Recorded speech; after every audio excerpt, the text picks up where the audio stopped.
মোদি আসছে দেখতে যাবো কিনা?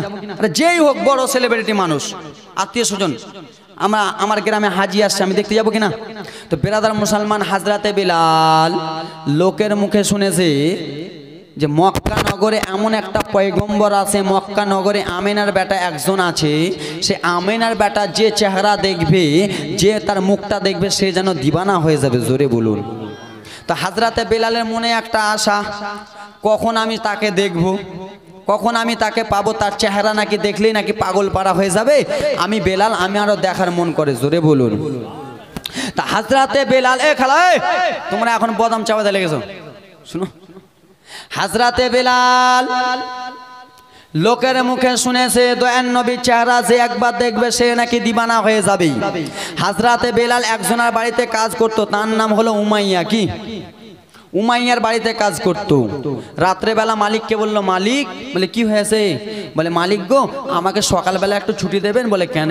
বলে সকালবেলা একটু ছুটি দেন, আমি সন্ধ্যাবেলা চলে আসবো। কিন্তু মালিক জানে না যে বেলাল যাবে নবীর সঙ্গে দেখা করতে।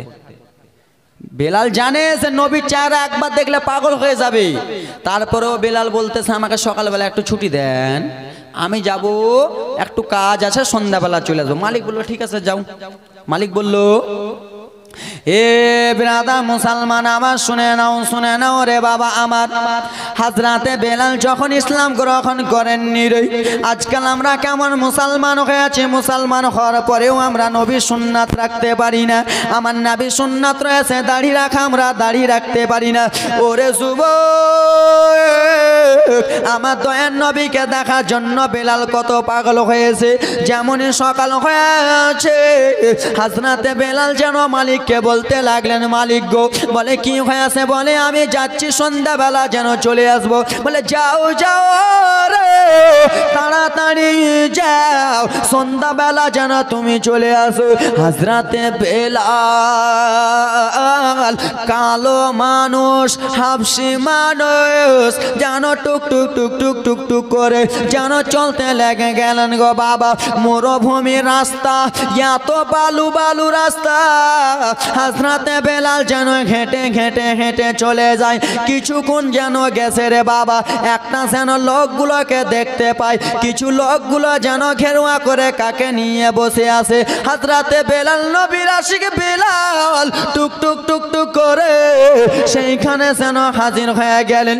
সাহাবা ইকরামেরা আমার দয়ার নবীকে নিয়ে যেন ঘেরুয়া করে আছে রে। আমার দয়ার নবী যেন মাঝখানে বসে রয়েছেন, সাহাবা একরাম ঘেরুয়া করে নিয়ে আসেন। হাজরাতে বেলাল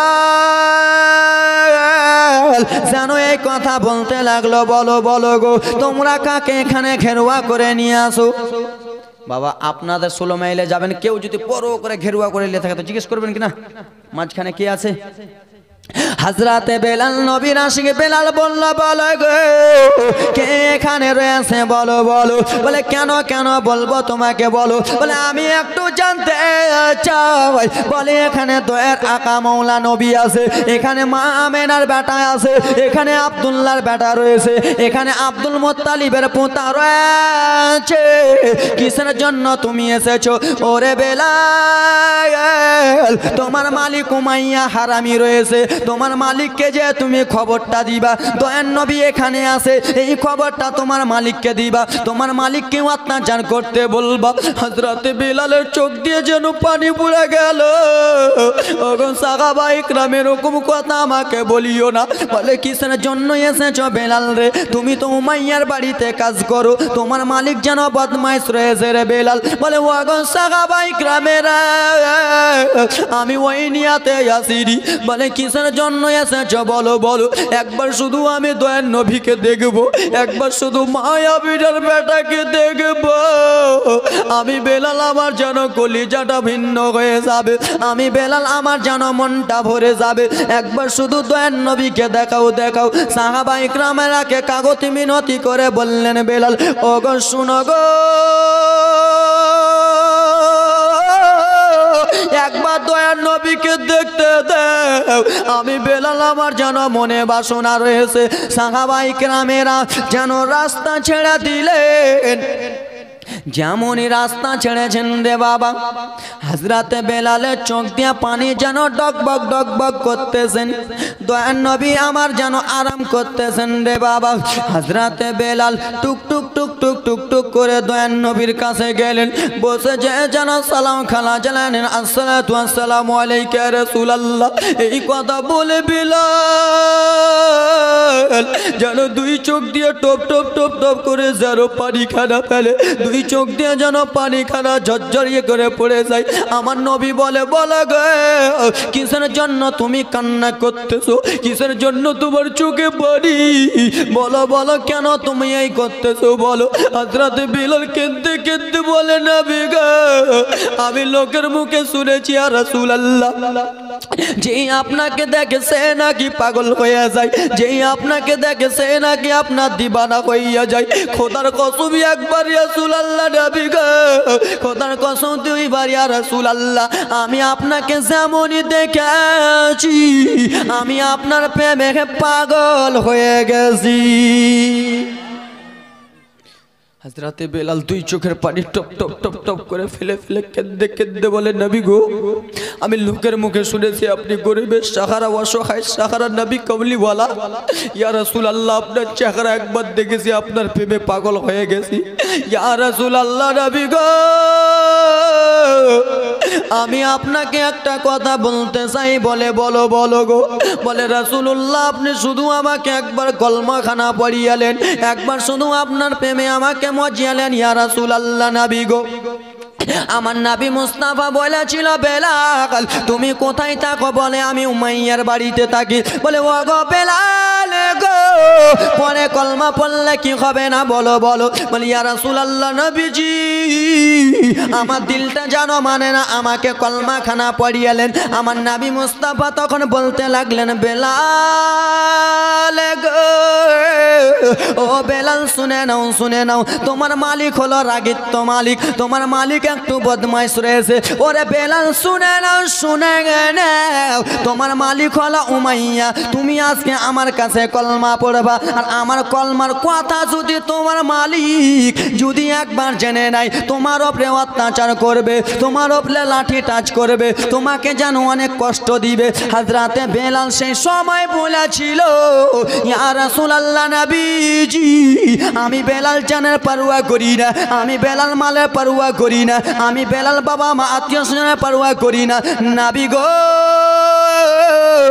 আমি বেলাল আপনার জন্য জীবন দিতে রাজি আছি। জোরে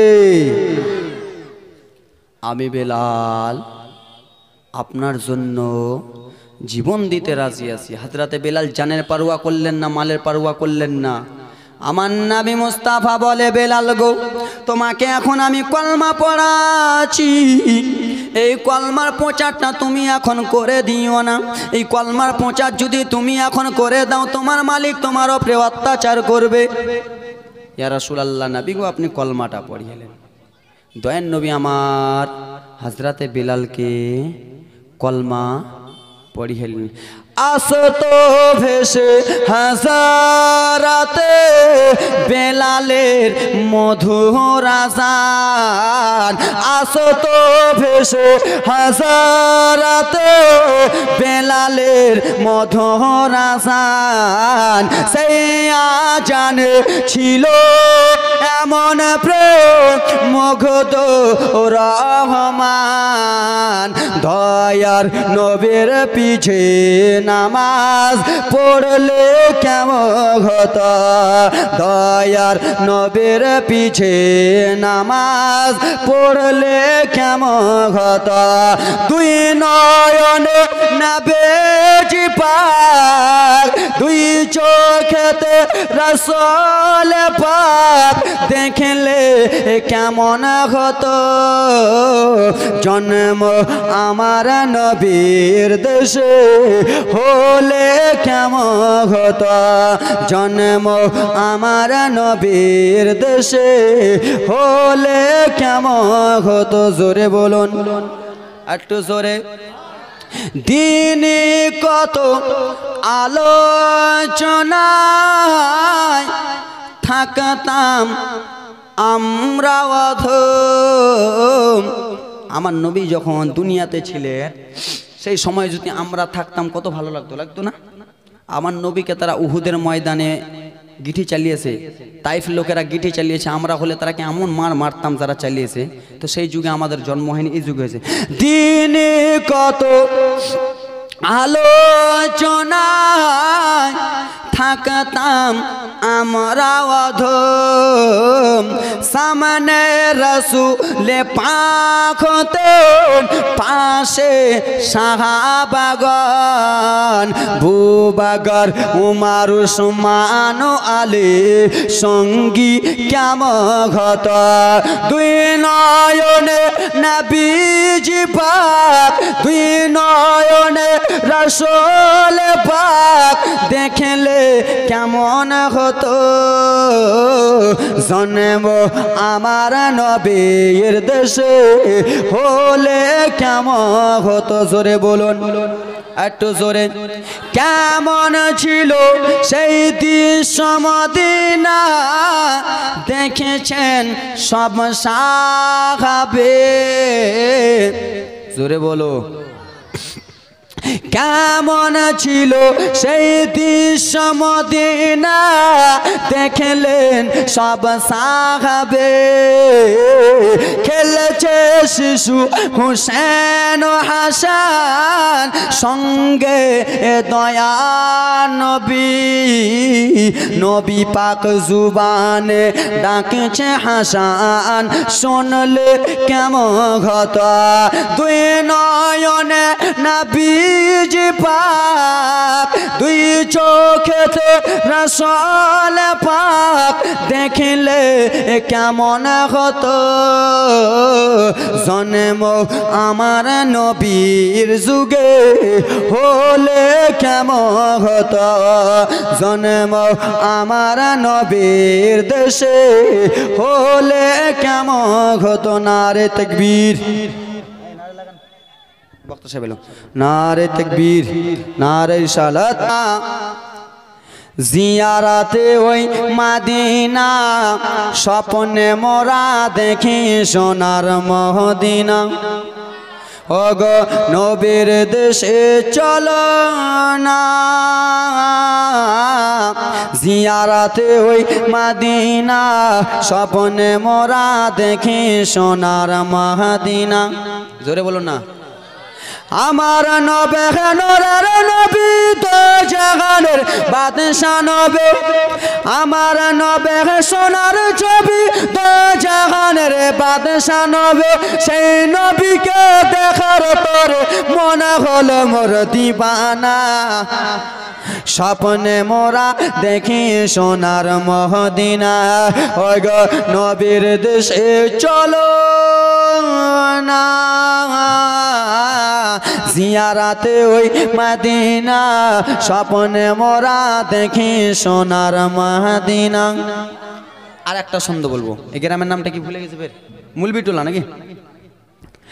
টাকা পয়সা নাই যে আমার শখ জেগেছে মদিনা যাওয়ার, টাকা কড়ি নাই যে আমার আশা জেগেছে মদিনা যাওয়ার। ও গই মুলবিটোলা বাসির দুয়া কবুল করো গো রাব্বানা, স্বপ্নে আমি দেখি সোনার মদিনা।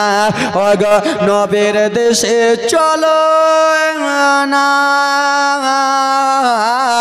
জিয়ারাতে ওই মদিনা, স্বপ্নে মোরা দেখি সোনার মদিনা। শেষ। একটা কলি, একটা কলি। এই গজলটা একটু বলতে বলেছিল, একটা শুনুন হুজুর। মায়ে দিলে থেকে ব্যথা কখনো দিও না, কখনো দিও না, জোরে। মায়ের মত এত আপন, মায়ের মত এত আপন, মূল বিটলা খুঁজল পাবে না। মায়ের দিলে থেকে ব্যথা কখনো দিও না, কখনো দিও না। জোরে বলুন। কহিলাম কথা বলিলাম যত, বিদায় নিচ্ছি আজকের মতো।